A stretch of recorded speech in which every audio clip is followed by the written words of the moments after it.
She's cute, but she gave me trouble. This is a 4-in-1 sublimation can cooler from the Stainless Depot.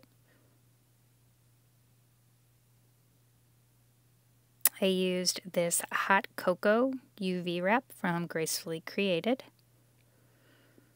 I lined up the edges and hinged the wrap on there nice and straight. Then I pressed it down to make sure it was on there just right. For the drip, I used a fast set epoxy from KS Resin and some brown mica. I added a thickener and mixed it until I got the color and consistency I was looking for. In hindsight, I should have let it sit a little bit longer, but I did let it sit for about 15 minutes to firm up a bit. So here's where I ran into trouble. I ran the drip around the rim and started to build out where I wanted the drip to dip.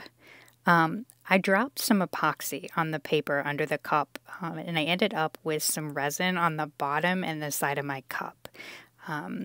So I did end up cutting the video, fixing the mess offline, and worked with what I had.